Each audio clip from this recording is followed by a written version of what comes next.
Today we're going to be playing through the demonstration scenario, The Cleansing Crusade. We'll be playing as Avulas, who is a high elf theocrat.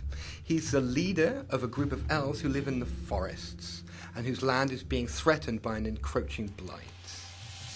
Now, the first thing we're going to want to do is to choose a research path to take. In Age of Wonders 3, each player has a main class which defines the style of gameplay which they were going to use. A theocrat is a sort of priest, so his main focus is inspiring his people to wage holy war against his enemies. And the skill we're going to choose to research will be this one, Purifying Burst. This is a battlefield-wide enchantment which will remove negative effects from our units. Now, as we can see, as we look around our domain, we have a sort of blight coming in from the north. This is a bad thing since it's going to reduce the amount of income we get in our cities, so we're going to want to do something about that by casting a spell. Now, Avulas, not only is he a theocrat, he's also taken the creation specialization, which gives him access to this spell, Cleanse the Lands. This will allow us to remove the blight and replace it with a temperate landscape, which his people prefer. However, that spell is not going to be ready until next turn. So, next we'll want to have a look around our domain so to get a vague idea of where we stand. So we're going to take our leader from the capital city and move him onto this reflective board to the southwest. Now up to the north I saw this dragon's graveyard over time is going to start producing units that will threaten our empire. So it's quite a high priority for us to try and go and get rid of that. We have a stack here, our hero Ealdor the Fierce, who we can send up north, ready to deal with this next turn. Also, to the west, one of our gold mine appears to have been taken over by a group of human scoundrels, which is obviously not a good thing, so we'll want to get rid of those guys as well. Let's move the leader up here.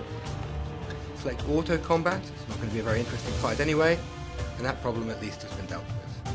Move to the next turn. And our Cleanse the Land spell is ready to be cast.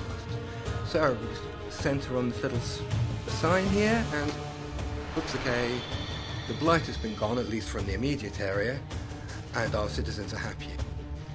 Okay, so for the first stop in our global crusade, we're going to go and cleanse this dragon's graveyard over here. Move in, click enter.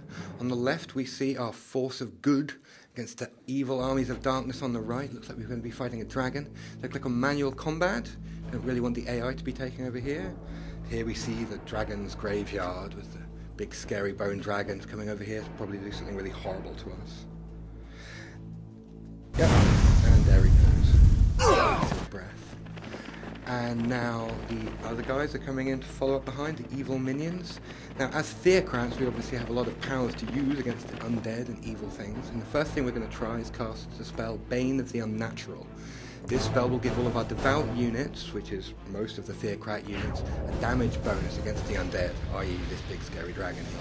Now, the first thing we want to do is try and flank him. So we move around behind him, try and backstab him. This means the dragon will lose one of its retaliations in order to turn around, and will also take extra damage. Our hero can also move in and flank him again. Once again, he loses one retaliation, and on the second strike he gets a retaliation. Also, maybe try and do a bit more damage with these crusaders here, see if we can finish him off. Nope, looks like he's made of sterner stuff, so that's not going to work. Now, we do have other things that we need to deal with, so we're going to use a little trick that the theocrat has, which is the convertibility of the evangelist. This allows the evangelist to convert heathen enemies to the true faith. So we'll set these guys over here up on the right, and hopefully the enemy will move into us. There goes the dragon again with his gas breath attack. And here comes an assassin right into the jaws of our little priesthood we've got set up here. Other enemies moving in, fighting, stabbing. Now the first thing we want to do, our turn again, is Holy War, another spell which once again will boost the damage output of all of our units. Very powerful theocrat spell. Now all of our units will do damage against all enemies. So the first thing we want to do now is try and convert these assassins. Like that, and now they're on our side, so we can send them over there and let them absorb some of the damage from these scoundrels. There we go. Now hopefully our crusaders can finish them off. You can see with Holy Warcast, the scoundrels really don't stand a chance against those super buffed units. And hopefully the dragon won't stand a chance either. Nope. There we go. And that just leaves one last little pile of skeletons for us to try and finish off.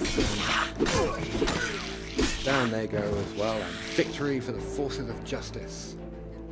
Okay, so now we've completed that treasure side. We get a reward, a magic sword. Give it to our hero to make him more powerful. And now we're ready to bring the light of faith to the heathen masses across the world.